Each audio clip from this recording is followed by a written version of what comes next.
દર્શક મિત્રો, વાત આજે આપણે કરીએ છીએ માં ખોડિયારની. માં ખોડિયાર આ નવરાત્રિ ચાલી રહી છે, ગુપ્ત નવરાત્રિ ચાલી રહી છે અને નવદુર્ગાના 9 સ્વરૂપની અલગ અલગ દિવસે પૂજા કરવામાં આવતી હોય છે. અને એમાંય દર્શક મિત્રો, આજના દિવસની અંદર માં ખોડિયારની જન્મ જયંતિ. એવું કહેવાય છે કે માં ખોડિયાર દરેક પ્રકારની મનોકામનાઓને પૂર્ણ કરે છે. ભાવનગરની પાસે રાજપરા ગામ માં ખોડિયાર પોતે ત્યાં બિરાજમાન છે. ને આમ તો અલગ અલગ જગ્યાએ મંદિર છે. જૂનાગઢની પાસે કાગવડ છે, ત્યાં પણ સુંદર મજાનું ભવ્યાતિ ભવ્ય અને દિવ્યાતિ દિવ્ય માં ખોડિયારનું સુંદર મજાનું મંદિર છે. ને માં ખોડિયાર દરેક વ્યક્તિની મનોકામનાઓને અવશ્ય પૂર્ણ કરે છે. એવું કહેવાય છે કે મગર એનું વાહન છે, પરંતુ જીવનની અંદર દરેક સંકટો, દરેક દુઃખોનો નાશ કરવા માટે, દરેક વ્યક્તિની મનોકામનાઓને પૂર્ણ કરવા માટે તમે માતાજીની અલગ અલગ સ્વરૂપે આરાધના કરી શકો છો. ને એમાં પણ ગુપ્ત નવરાત્રિ છે. ગુપ્ત નવરાત્રિની અંદર આજના દિવસની અંદર મહાગૌરી તિચાષ્ટમમ, માં ગૌરી માતાના સ્વરૂપની પૂજા કરીને સાથે આજે જો માં ખોડિયારની આરાધના કરવામાં આવે, માં ખોડિયારની પૂજા કરવામાં આવે તો વિશેષ માત્રામાં લાભ મળી શકે છે. મનોકામનાઓ પૂર્ણ થઈ શકે છે. જીવનની દરેક પ્રકારની સફળતાઓના શિખરો તમે સર કરી શકો છો. અવશ્ય તમે તમારા કાર્યોને પણ સિદ્ધ કરી શકો છો અને અવશ્ય તમારા મનોકામનાઓને પૂર્ણ કરો. દર્શક મિત્રો, આજના દિવસની અંદર બને ત્યાં સુધી કુંજિકા સ્તોત્રનો વિશેષ માત્રામાં પાઠ કરવો જોઈએ. કુંજિકા સ્તોત્રનો પાઠ કરવાથી આપણી મનોકામનાઓ પૂર્ણ થાય છે, સારો લાભ મળે છે. એવું કહેવાય કે યા દેવી સર્વભૂતેષુ બુદ્ધિરૂપેણ સંસ્થિતા નમસ્તસ્यै નમસ્તસ્यै નમસ્તસ્यै નમો નમઃ. દરેક પ્રકારની સદબુદ્ધિ ને દરેક પ્રકારની બુદ્ધિઓનું વરદાન આપણને માતાજીની કૃપાથી પ્રાપ્ત થાય છે. માતાજીની આરાધના આપણી મનોકામનાઓને પૂર્ણ કરે છે. માતાજીની આરાધના આપણા દરેક પ્રકારના કાર્યોને સિદ્ધ કરે છે. અને મા જગદંબાની અનન્ય કૃપા આપણી મનોકામનાઓને પણ અવશ્ય પૂર્ણ કરે છે. એવું કહેવાય છે દર્શક મિત્રો કે દિવ્યા કવચનો પાઠ કરવાથી, કુંજિકા સ્તોત્રનો પાઠ કરવાથી, દુર્ગા સપ્તશ્લોકીનો પાઠ કરવાથી અને દુર્ગા સપ્તશતીનો પાઠ કરવાથી અવશ્ય જીવનમાં આવતી બાધાઓને આપણે દૂર કરી શકીએ છીએ. જીવનની દરેક પ્રકારની સમસ્યાઓને આપણે દૂર કરી શકીએ છીએ અને જીવનમાં આપણે સુંદર મજાના લાભો પણ પ્રાપ્ત કરી શકીએ છીએ. તો દર્શક મિત્રો, આજે ખાસ કરીને માં ખોડિયારની આરાધનાની સાથે નવદુર્ગાના 9 સ્વરૂપની આપણે પૂજા કરવાની હોય અને આપણા કાર્યોને સિદ્ધ કરવાની હોય અને આપણી દરેક પ્રકારની ઈચ્છાઓને અવશ્ય પરિપૂર્ણ કરવાની હોય. તમારા દરેક પ્રકારના કાર્યોને સિદ્ધ કરી અને મનોકામનાઓને પૂર્ણ કરવા માટે, તમારા દરેક પ્રકારના કાર્યોને સિદ્ધ કરવા માટે તમે ખાસ કરીને મા જગદંબાની આરાધના કરો અને મા જગદંબાની પૂજા કરો અને અવશ્ય તમે તમારા કાર્યોને સિદ્ધ કરી શકો. કોલર મિત્ર સાથે વાત કરીએ, સમસ્યાનું સમાધાન મેળવવા પ્રયત્ન કરીએ. હલો, જય ગણેશ. જય ગણેશ. મારા બેબી વિશે પૂછું છું. હા, મારા બેબીની ઉંમર જન્મ તારીખ 26/10/94. 26/10/1994. સમય બપોરે 4:30. જન્મનું બપોરે સ્થળ 4:30 અમદાવાદ. ઓકે, શું પ્રશ્ન હતો? મારા બેબી ડિમાન્ડ રહે છે. હા, જુઓ, પહેલી વસ્તુ એવી છે કે મીન લગ્નની કુંડલી છે. અષ્ટમ સ્થાનની અંદર ઓલરેડી સૂર્ય, શુક્ર, ગુરુ અને રાહુ આ 4 ગ્રહો બિરાજમાન છે. જીવનની અંદર ક્યાંક ને ક્યાંક જોવા જઈએ તો તમારા કાર્યોને સિદ્ધ કરી શકાય, તમારી મનોકામનાઓને પૂર્ણ કરી શકાય ને અવશ્ય આપે આપના જીવનની અંદર સુંદર મજાનો લાભ પણ પ્રાપ્ત કરી શકો. હવે એમના જન્માક્ષરમાં બુધ અસ્તનો છે. જે વ્યક્તિનો બુધ અસ્તનો હોય આવા વ્યક્તિને એલર્જીને લગતી સમસ્યા ઉત્પન્ન કરાવડાવે. જે વ્યક્તિનો બુધ અસ્તનો હોય આવા વ્યક્તિના જીવનની અંદર ડગલે ને પગલે અપ ડાઉનની સ્થિતિનું સર્જન થાય. મનોકામનાઓને અવશ્ય તમે પૂર્ણ કરી શકો. ને મંગળ નીચસ્થ બિરાજમાન છે, જેના લીધે કોન્ફિડન્સ લેવલ પણ ડાઉન કરાવડાવે. ઓલરેડી અષ્ટમ સ્થાનની અંદર રહેલો ગુરુ પેટને લગતી સમસ્યા ઉત્પન્ન કરાવે અને જીવનની અંદર તમારા દરેક પ્રકારના કાર્યોને અવશ્ય સિદ્ધ કરી શકાય. દર્શક મિત્રો, ખાસ કરીને તમારા દરેક પ્રકારની મનોકામનાઓને પૂર્ણ કરવા માટે, દરેક પ્રકારના કાર્યોને સિદ્ધ કરવા માટે મંગળવારના દિવસે મસૂરની દાળ પરિશ્રમ કરતા વ્યક્તિને અવશ્ય આપો. સૂર્ય રાહુ ગ્રહણ યોગ અને ગુરુ રાહુ વિપ્ર ચાંડાલ યોગની અવશ્ય પૂજા કરો. બને ત્યાં સુધી દર બુધવારના દિવસે કિન્નરને સંપૂર્ણ શણગારનું દાન કરો. 5 બુધવાર સુધી આ વસ્તુ કરજો, અવશ્ય આપને પોઝિટિવ રિઝલ્ટ મળી શકશે. એક કોલર મિત્ર સાથે વાત કરીએ. હલો. હલો. હાજી. જય ગણેશ. હું ગોંડલથી મીનાક્ષી બોલું છું. હા, મારા દીકરા માટે સવાલ છે. એની જન્મ તારીખ છે 9/11/2002. 9/11/2002. સમય? હા, સમય 1:40 બપોરે. ઓકે, જન્મસ્થળ. બરોડા. શું પ્રશ્ન હતો? હવે એવું છે, અમારાથી એ દૂર રહે છે, બરોડા એકલો જ રહે છે, બરોબર છે, પણ હવે એમાં એવું છે કે એ કોઈ એવા રસ્તે કઈ ચડે એવું કોઈ યોગ છે, અને એને કામ કરાવું તો કયા કામ કરાવવું જોઈએ? અત્યારે એ યુટ્યુબ નું કરે છે, યુટ્યુબ પર ગીત બનાવે છે, હમ એટલે આગળ એનું કેવી રીતે રહેશે કરશે? જુઓ, પહેલી વાત એવી છે કે ઓલરેડી કુંભ લગ્નની કુંડલી છે. કુંભ લગ્નની અંદર શનિ મહારાજ 5મા સ્થાનની અંદર બિરાજમાન છે, અને સૂર્ય, બુધ અને શુક્ર આ ત્રણે ત્રણ ક્યાંક ને ક્યાંક જોવા જઈએ તો ભાગ્ય સ્થાનની અંદર બિરાજમાન છે. ઓલરેડી 6ઠ્ઠા સ્થાનની અંદર કર્કનો ગુરુ છે, જે ઉચ્ચનો ગુરુ ગણાય છે, ક્યાંક ને ક્યાંક કેરિયરની અંદર મેનેજમેન્ટ પાવર સારો રખાવડાવે. ઓલરેડી જોવા જઈએ તો શુક્ર છે, જે ક્રિએટિવિટીવાળું વર્ક કરાવડાવે અને તમારા દરેક કાર્યોને સિદ્ધ કરી શકે. આપણા જીવનની અંદર કાર્યોને સિદ્ધ કરવા માટે, સુંદર મજાનો લાભ પ્રાપ્ત કરવા માટે ખાસ એમણે બુધ અસ્તનો છે, મંગળ ક્યાંક ને ક્યાંક બિરાજમાન છે અષ્ટમ સ્થાનની અંદર. બને ત્યાં સુધી રોજને માટે ભગવાન શંકરની આરાધના કરવી જોઈએ. મસૂરની દાળ કોઈ પણ વ્યક્તિને અર્પણ કરવી જોઈએ, અને તમારા દરેક પ્રકારના કાર્યોને સિદ્ધ કરી શકે એવા દરેક પ્રકારના કાર્યોને અવશ્ય પૂર્ણ કરવા માટે પ્રયત્ન કરી શકાય. હવે સુંદર મજાનો લાભ પ્રાપ્ત કરવા માટે બને તો શનિવારના દિવસે 10 અંધ વ્યક્તિને, તમારે ખાસ કરીને 10 અંધ વ્યક્તિ હોય એને તમારે ભોજન કરાવવું જોઈએ. અવશ્ય તમે તમારા કાર્યોને અવશ્ય સિદ્ધ કરી શકશો. એક કોલર મિત્ર સાથે વાત કરીએ, સમસ્યાનું સમાધાન મેળવવા પ્રયત્ન કરીએ. હલો, જય ગણેશ. જય ગણેશ. 25/3/1990. જન્મ સમય? દિવસના 5 વાગે. હે? દિવસના 5. જન્મસ્થળ રાયનમોડા, કોગંબા. ઓકે, બોલો શું પ્રશ્ન હતો? એમને ધંધો, શું દુકાન ને એવું ચાલે છે ને, થોડું કોર્ટ કચેરીના કેસ ચાલે છે, એમાં સફળતા મળશે કે શું છે ખોટી રીતની બધી? જો, પહેલી વાત એવી છે કે જન્માક્ષરની અંદર ઓલરેડી ક્યાંક ને ક્યાંક જોવા જઈએ તો શનિ અને રાહુની સ્થિતિ જીવનમાં સમસ્યાઓ ઉત્પન્ન કરાવડાવતી હોય, જીવનની અંદર ક્યાંક ને ક્યાંક તકલીફો ઉત્પન્ન કરાવડાવતી હોય. તમારા જન્માક્ષર જોતા જીવનમાં અપ ડાઉન ઘણું બધું કરાવડાવે. મહેનત કરો, ફળનું પ્રમાણ ઓછું મળે. ક્યાંક ને ક્યાંક જીવનની અંદર ડગલે ને પગલે સંઘર્ષનો સામનો કરવો પડે. મહેનત, તમારી ગાડી માંડ પાટે ચડે તો વળી પાછી પાટા ઉપરથી ઉતરી જાય, આવી સ્થિતિનું સર્જન થાય. તમારે બની શકે ત્યાં સુધી કીડિયારું અવશ્ય પૂરવું જોઈએ. રોજને માટે માછલીને જો લોટ અર્પણ કરવામાં આવે તો વિશેષ માત્રામાં ફાયદો મળી શકે એમ છે. અને ખાસ કરીને શનિવારનું વ્રત કરો, રોજ સાંજે હનુમાન ચાલીસાનો પાઠ કરો.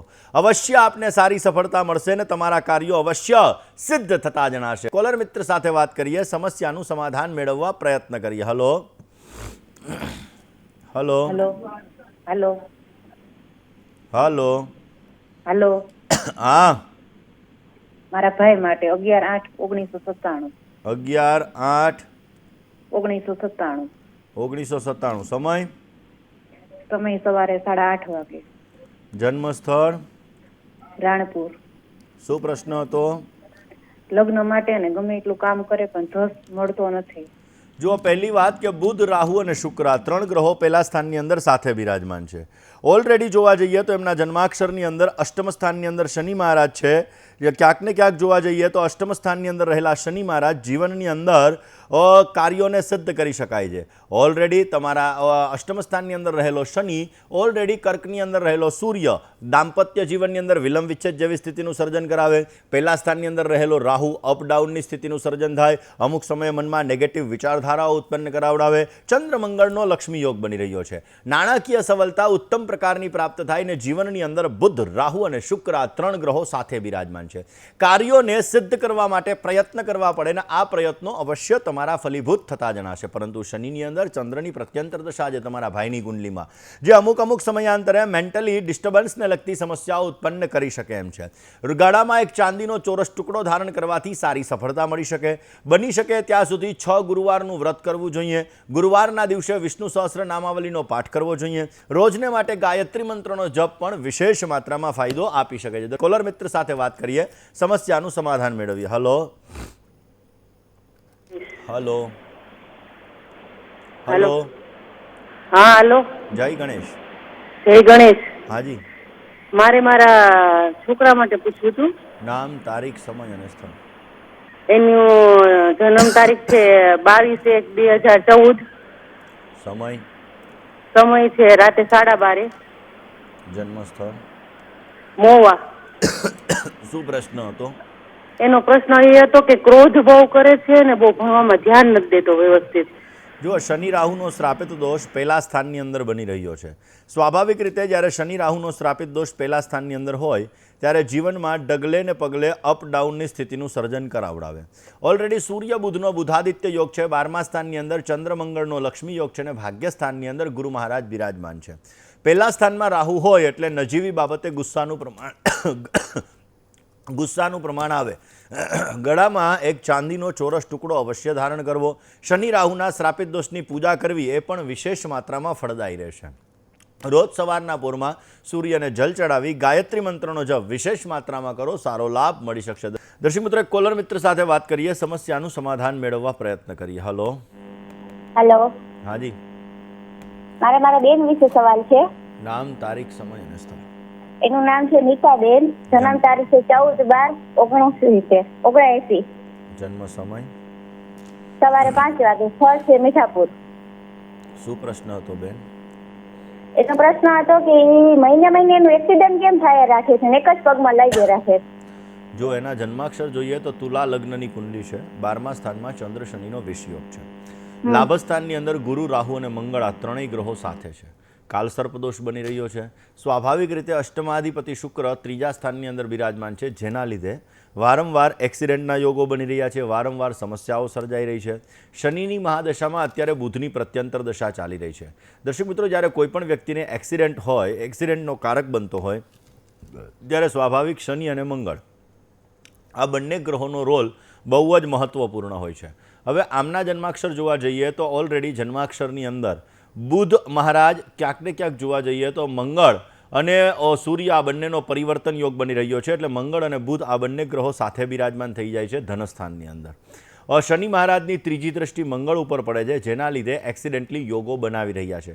માઇન્ડ થોડુંક ચંચલિત રખાવડાવે, ક્યારેક મેન્ટલી ડિસ્ટર્બન્સ ક્રિએટ કરાવડાવે, ક્યારેક emotional attachment problems create કરાવડાવે.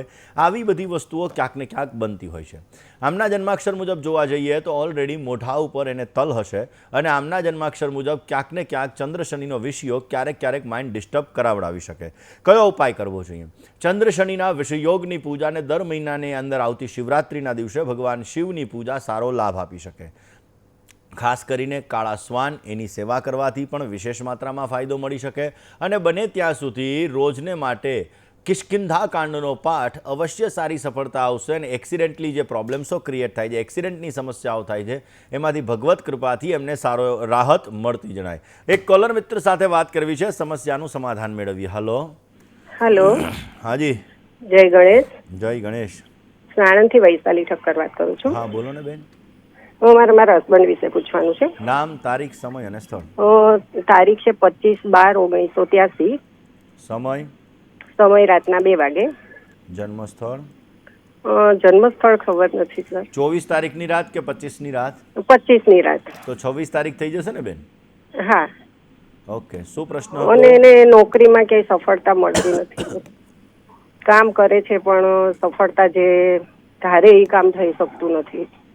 Okay, ચલો હવે 26/12/1983 રાત્રે 2 વાગે, એટલે કે વહેલી સવારે 2 વાગે, કારણ કે 25ની રાત અને 26ની સવાર એ મુજબ કુંડલી જોતા કન્યા લગ્નની કુંડલી છે. મંગળ મહારાજ પહેલા સ્થાનની અંદર છે. સૂર્ય, ગુરુ અને બુધ આ 3 ગ્રહો બિરાજમાન છે ચોથા સ્થાનની અંદર. દર્શક મિત્રો, બુધ આપણી બોડીમાં 70 થી 80% જે સંચાલન કરતો હોય એ ગ્રહ છે બુધ. કારણ કે બુધ એ બુદ્ધિનો કારક છે, બુધ એ એલર્જીનો કારક છે, બુધ એ ગણિતનો કારક છે અને બુધ જીવનની અંદર આવતી સમસ્યાઓને દૂર કરવા માટેનો પણ કારક ગ્રહ ગણવામાં આવે છે. હવે બુધ પોતે અસ્તનો છે, જેના લીધે ગણિતની અંદર પ્રોબ્લેમ કરાવે. બુધ અસ્તનો છે, જેના લીધે એલર્જીની સમસ્યા થાય. બુધ અસ્તનો છે, જેના લીધે વાણીની અંદર અમુક સમયાંતરે તકલીફ ઉત્પન્ન કરાવડાવે. અને મંગળ મહારાજ પહેલા સ્થાનની અંદર બિરાજમાન છે, જે કન્યા રાશિના છે, જે જીવનમાં અમુક સમયાંતરે અપ ડાઉનની સ્થિતિનું સર્જન કરે. ગુરુ સારો છે, સ્વગૃહી છે, પરંતુ અસ્તનો છે.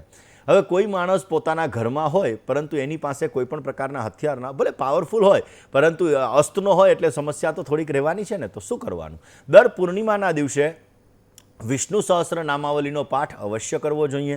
રોજને માટે ઓમ ગંગ ગણપતયે નમઃ, ઓમ ગંગ ગણપતયે નમઃ આ મંત્રનો વિશેષ માત્રામાં જપ કરવાથી પણ સારો લાભ મળી શકે. ભાગ્યમાં રહેલો રાહુ જે ક્યાંક ને ક્યાંક ભાગ્યમાં રૂકાવટો ઉત્પન્ન કરે, અમુક સમયાંતરે અપ ડાઉનની સ્થિતિનું સર્જન કરાવડાવે, કાળા શ્વાનની સેવા કરવાથી એમાં વિશેષ માત્રામાં લાભ મળી શકે. સુંદર મજાનો એના દ્વારા તમને ફાયદો પ્રાપ્ત થતો જણાશે. શનિની ત્રીજી દ્રષ્ટિ સૂર્ય ઉપર પડે છે, જે સંઘર્ષ યોગનું સર્જન કરે.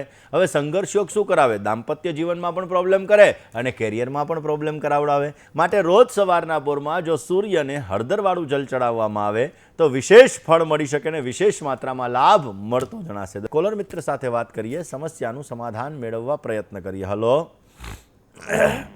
Hello hello. જય ગણેશ. જય ગણેશ. આ વિશે પૂછવું છે. હાજી બોલો ને સાહેબ. 11:05:06 સમય 4:10 સવારે કે સાંજે? હલો. સાંજે. ઓકે. 16 ને 10 જન્મનું સ્થળ? વડોદરા. શું પ્રશ્ન હતો? નોકરી કરશે કે ધંધો કરશે? જુઓ, પહેલા નંબરમાં તો કન્યા લગ્નની કુંડલીમાં પહેલા સ્થાનમાં રાહુ મહારાજ છે, સપ્તમ સ્થાનમાં શનિ કેતુનો શ્રાપિત દોષ છે. ઓલરેડી આમના જન્માક્ષર જોવા જઈએ તો આમના જન્માક્ષરની અંદર શનિ કેતુનો શ્રાપિત દોષ અને શનિની બુધ ઉપર સંપૂર્ણ દ્રષ્ટિ. સૂર્ય મંગળનો અંગારક યોગ બની રહ્યો છે. મંગળ અસ્તનો છે, બુધ અસ્તનો છે. બુધ અસ્તનો છે એટલે ક્યારેક જોવા જઈએ તો ફાઇનાન્શિયલ મેનેજમેન્ટમાં અને એલર્જીની સમસ્યા ક્રિએટ કરે. મંગળ અસ્તનો છે એટલે કે આવડત હોવા છતાં વ્યક્ત કરવામાં અમુક સમયે સમસ્યા ઉત્પન્ન કરાવડાવે. પહેલા સ્થાનની અંદર રાહુ મહારાજ છે, જે જીવનમાં થોડું ઘણું અપડાઉનની સ્થિતિનું સર્જન પણ કરે. શનિ કેતુનો શ્રાપિત દોષ છે. ક્યારેક સ્વભાવ એનો ઉગ્ર કરાવડાવી દે અને ગુરુ એનો સારો છે, કારણ કે ગુરુ મહારાજ સ્વગૃહી છે. નેતૃત્વ શક્તિ, મેનેજમેન્ટ પાવર, ગ્રહણ શક્તિ ઉત્તમ પ્રકારની રખાવે. ઓલરેડી કુંભનો ચંદ્રમાં છે, જે ક્યારેક મેન્ટલી ડિસ્ટર્બન્સ પણ ક્રિએટ કરે. મંગળ દોષ છે. મંગળ દોષ શું કરે? મંગળ દોષ લગ્ન થવામાં અને થયા પછી દાંપત્ય જીવનમાં થોડીક સમસ્યા કરવાનો છે. હવે સપ્તમ સ્થાનમાં શનિ કેતુનો શ્રાપિત દોષ છે, માટે એની અને સૂર્ય મંગળના અંગારક યોગની પૂજા કોઈ પણ ભૂદેવ પાસે આપ અવશ્ય કરાવી લો. બની શકે ત્યાં સુધી શનિવારના દિવસે કાળા અને સફેદ ધાબળાનું દાન મંદિરની અંદર કરો, પોઝિટિવ રિઝલ્ટ મળી શકશે. બુધ અસ્તનો છે, મંગળ અસ્તનો છે, એના માટે રોજ સાંજે હનુમાન ચાલીસાનો પાઠ કરો. મંગળવારના દિવસે માલપુવાનું દાન કોઈ પણ પરિશ્રમ કરતા ગરીબ વ્યક્તિને કરો. એનાથી અવશ્ય સારી સફળતા મળી શકશે અને સુંદર મજાનો લાભ મળતો જણાય. કુંભનો ચંદ્ર છઠ્ઠા સ્થાનમાં, દવાખાનામાં પીવાના પાણીની વ્યવસ્થા કરવી, એનાથી પણ સુંદર મજાનો લાભ મળતો જણાશે. કોલર મિત્ર સાથે વાત કરીએ, સમસ્યાનું સમાધાન મેળવવા પ્રયત્ન કરીએ. Hello hello. હલો. હા, જય ગણેશ. જય ગણેશ. હાજી. હાજી, મારે મારા બાબા માટે પૂછવું હતું. નામ, તારીખ, સમય અને સ્થળ. હા, 21/6/88. સમય બપોરે 2 વાગે. જન્મ સ્થળ? જન્મસ્થળ અમદાવાદ. શું પ્રશ્ન હતો? હા, એના લગ્ન વિશે પૂછવું હતું મહારાજ. હવે એમના જન્માક્ષર જોઈએ તો કન્યા લગ્નની કુંડલી છે. ભાગ્યસ્થાનમાં ગુરુ, બુધ અને શુક્ર આ 3 ગ્રહો સાથે બિરાજમાન છે. મંગળ રાહુ બિરાજમાન છે છઠ્ઠા સ્થાનની અંદર ને 12મા સ્થાનમાં ચંદ્ર કેતુનો ગ્રહણ યોગ છે. મન દ્વિધામય કરાવે, થોડી વાર આમ કરવું, થોડી વાર આમ કરવું. કન્યા લગ્નની કુંડલીની અંદર ભાગ્યસ્થાનમાં બુધ મહારાજ અસ્તના અને વક્રી બિરાજમાન છે, જેના લીધે ક્યાંક ને ક્યાંક જોવા જઈએ તો શરદી, કફ, પિત્તને લગતી સમસ્યા અથવા પેટને લગતી સમસ્યા ઉત્પન્ન કરાવડાવે. હવે આમના જન્માક્ષરની અંદર બને ત્યાં સુધી કોઈ પણ વૃદ્ધ ગરીબ વ્યક્તિ હોય કે અથવા સાધુ મહારાજ હોય, એને તમે ભોજનનું દાન દર ગુરુવારના દિવસે કરો. એનાથી પોઝિટિવ રિઝલ્ટ મળશે. ભાગ્યમાં રહેલો ગુરુ પોઝિટિવ ફળ આપશે. અઠવાડિયામાં એકવાર કોઈ પણ મંદિરમાં દર્શન કરવાનું જવાનું કહો, એનાથી સારો લાભ મળશે. પોતાની આવકનો 10મો ભાગ મંદિરમાં દાન કરવો જોઈએ, એનાથી પણ સારી સફળતા મળી શકે. 8મા સ્થાનમાં મંગળ અને રાહુ છે. 8 નંગ શ્રીફળ 8 ગુરુવાર સુધી કોઈ પણ વહેતા પાણીની અંદર પધરાવવાથી પોઝિટિવ રિઝલ્ટ મળતું જણાય. 12મે કેતુ મહારાજ છે. કપાળમાં કેસર અને ચંદનનો તિલક કરવું એ પણ વિશેષ માત્રામાં ફળદાયી રહેતું જણાય. દ્રષ્ટિ દ્વારા થતા શનિ સૂર્યના સંઘર્ષ યોગની પૂજા અને મંગળ રાહુની પૂજાને સાથે ચંદ્ર કેતુના ગ્રહણ યોગની પૂજા અવશ્ય કરી લેવી જોઈએ. લગ્ન માટેનો યોગ જન્મના ગુરુ ઉપર ગોચરના ગુરુનું ભ્રમણ મે મહિનાની અંદર સ્ટાર્ટ થશે, એટલે મે મહિના પછી આનો સુંદર મજાનો લગ્ન યોગ બની રહ્યો છે. સિંહ રાશિ, વૃશ્ચિક રાશિ, મીન રાશિ અને મિથુન રાશિ, આ 4 રાશિ સાથે ઉત્તમ પ્રકારની લેણાદેણી બની રહી છે. દર્શક મિત્રો, વાત કરીએ બીજા એક કોલર મિત્ર સાથે, સમસ્યાનું સમાધાન મેળવવા પ્રયત્ન કરીએ. Hello hello. જય ગણેશ. જય ગણેશ. નામ છે દેવાંશી. જન્મ તારીખ? જન્મ તારીખ છે 15/9/2008. સમય? સમય રાત્રે 1:31 એટલે 16 ની વહેલી સવારે. જન્મનું સ્થળ? જન્મસ્થળ રાજકોટ. શું પ્રશ્ન હતો? અત્યારે એસએસસી ની એક્ઝામ આપવાની છે. આગળ ભણતર કેવું રહેશે અને સ્વભાવ એકદમ તીખો છે, આકરો. જો જન્માક્ષર જોઈએ તો મિથુન લગ્નની કુંડલી છે. સૂર્ય શનિનો સંઘર્ષ યોગ બની રહ્યો છે, જે જીવનમાં ડગલે ને પગલે સંઘર્ષ આપે. મંગળ, શુક્ર અને બુધ આ 3 ગ્રહો બિરાજમાન છે ચોથા સ્થાનની અંદર, જેના લીધે સારી વસ્તુઓ પ્રત્યેનું આકર્ષણ રખાવે. સપ્તમ સ્થાનની અંદર ગુરુ મહારાજ છે. નેતૃત્વ શક્તિ, મેનેજમેન્ટ પાવર દીકરીનો બહુ જ સારો છે. અષ્ટમ સ્થાનની અંદર મકર રાશિનો રાહુ છે અને શનિ મહારાજ અસ્તના બની રહ્યા છે. શનિ જ્યારે અસ્તનો હોય ત્યારે મહેનત અને મહેનતનું ફળ ઓછું આપતો હોય. હવે સૂર્ય શનિનો સંઘર્ષ યોગ છે, ભાગ્યસ્થાન ઉપર દ્રષ્ટિ કરે છે, એટલે મહેનતનું ફળ ઓછું તો મળવાનું જ છે. માટે સૂર્ય શનિના સંઘર્ષ યોગની પૂજા કોઈ પણ ભૂદેવ પાસે અવશ્ય કરવી જોઈએ. ચોથા સ્થાનમાં મંગળ છે, જેના લીધે મંગળવારે રેવડી વહેતા જલમાં પધરાવવી, એનાથી પણ સારો લાભ મળી શકે. દર પૂનમના દિવસે ગુરુ મહારાજની ઉપાસના, ગુરુ મહારાજની આરાધના અવશ્ય વિશેષ માત્રામાં લાભ આપી શકે. 8મે રાહુ છે, બને ત્યાં સુધી ઘરના મંદિરની અંદર, માટીના કુયડાની અંદર બને ત્યાં સુધી મધ ભરીને રાખવું, એ પણ પોઝિટિવ રિઝલ્ટ ચોથે રહેલા શુક્રનું આપી શકે અને સુંદર મજાનો લાભ મળતો જણાશે. દર્શક મિત્રો, વાત એક બીજા કોલર મિત્ર સાથે કરીએ, સમસ્યાનું સમાધાન મેળવવા પ્રયત્ન કરીએ. હલો. હેલો, જય ગણેશ. જય ગણેશ. હા, મારા હસબન્ડ વિશે પૂછવું છે. તો તમારા પતિદેવનું નામ, તારીખ, સમય અને સ્થળ? 8/5/81. પહેલેથી બોલો ને બેન. 8/5/81. 8/5/81. સમય? 7:30 વાગે. સવારે 7:30? હા, ના, સાંજે 7:30. ઓકે, એટલે 19:30. હા. ચલો, જન્મ સ્થળ? ખંભાળિયા. ઓકે, શું પ્રશ્ન હતો? એક બિઝનેસ ચાલુ કરવો છે, તો તેમાં સફળતા મળશે કે જોબ જ ચાલુ રાખે? ચલો, જન્માક્ષરની વાત કરીએ. તુલા લગ્નની કુંડલી છે. દશમ સ્થાનની અંદર કર્કનો રાહુ છે. અમુક સમયે મનમાં નેગેટિવ વિચારધારા ઉત્પન્ન કરાવડાવે. કર્કનો રાહુ દશમ સ્થાનની અંદર છે. મહેનત કરે છતાં ફળ ઓછું મળે. પોતે મહેનત કરે, જસ ક્યાંક ને ક્યાંક બીજા વ્યક્તિ ક્યારેક લઈ જાય. સૂર્ય મંગળનો અંગારક છે. ઉચ્ચનો સૂર્ય છે. ઉચ્ચનો સૂર્ય છે એટલે કોઈની નીચે કામ કરવું ઓછું ગમે. પરંતુ ભાગ્યાધિપતિ બુધ મહારાજ પોતે 6ઠ્ઠા સ્થાનમાં છે, જેના લીધે ભાગ્યનો જોઈએ એટલો સપોર્ટ ન મળી શકે. પરંતુ સ્વગૃહી શુક્ર મહારાજ છે, ઓલરેડી સપ્તમાધિપતિ, ધનાધિપતિ સપ્તમ સ્થાનમાં છે. પત્નીના નામે બિઝનેસ કરવાથી બેસ્ટ રિઝલ્ટ મળી શકે. પત્નીના નામે વ્યવસાય કરે તો સારી સફળતા મળતી જણાય. દશમ સ્થાનની અંદર રાહુ મહારાજ છે, એટલે બને ત્યાં સુધી દર શનિવારના દિવસે કોઈ પણ જે તળાવ હોય, સરોવર હોય કે પાણી હોય, ત્યાં માછલીઓ હોય, એને ખાસ કરીને તમે ભોજન કરાવો, એનાથી સારો લાભ મળશે. સપ્તમ સ્થાનમાં સૂર્ય મંગળનો અંગારક યોગ છે. અંગારક યોગની પૂજા વિશેષ માત્રામાં સારું ફળ આપી શકશે. અને અષ્ટમ સ્થાનમાં શુક્ર અને બુધ બિરાજમાન છે. વર્ષમાં એકવાર કિન્નરને સંપૂર્ણ શણગારનું દાન વિશેષ માત્રામાં આપવું જોઈએ. એનાથી વિશેષ ફળ મળી શકે અને સુંદર મજાનો લાભ મળતો જણાય. કોલર મિત્ર સાથે વાત કરીએ, સમસ્યાનું સમાધાન મેળવવા પ્રયત્ન કરીએ. હલો. હલો. જય ગણેશ. જય ગણેશ. હાજી. હલો. હા, બોલો પ્રભુ. હા, મારા પત્ની બીમાર બહુ રહી છે, કહું બધા રિપોર્ટો કરાવી દીધા. તારીખ, સમય, નોર્મલ આવે, કોઈ ડોસ નડતો હોય તો એટલે પૂછું. સાહેબ, તારીખ, સમય, સ્થળ? 6/10/1973. સમય? સમય તો ખ્યાલ નહીં, મકર રાશિ છે. ચલો, જન્માક્ષરની વાત કરીએ. ચંદ્ર કુંડલી મુજબ જોતા વૃશ્ચિકની અંદર શુક્ર મહારાજ છે. શનિ કેતુનો શ્રાપિત દોષ છે. ચંદ્ર ગુરુનો ગજકેસરી યોગ છે. હવે દર્શક મિત્રો, ડાયાબિટીસની સમસ્યા શુક્રના લીધે થાય. આપણી બોડીની અંદર જ્યારે અલગ અલગ સમસ્યાઓ થતી હોય તો એના માટે અલગ અલગ ગ્રહો કારક છે. ચંદ્ર છે એ પાણીજન્ય રોગોનું પ્રમાણ કરાવડાવે. બુધ છે એલર્જી અને સ્કિનને લગતી સમસ્યા કરાવે. તો શનિ કેતુનો શ્રાપિત દોષ બની રહ્યો છે, જેના લીધે ક્યાંક ને ક્યાંક તકલીફનો દોર રહેવાના સંપૂર્ણ ચાન્સીસ છે. માટે શનિ કેતુના શ્રાપિત દોષની પૂજા કરવી જોઈએ. રોજને માટે હનુમાનજીની આરાધના વિશેષ માત્રામાં આપને ફળ આપી શકશે.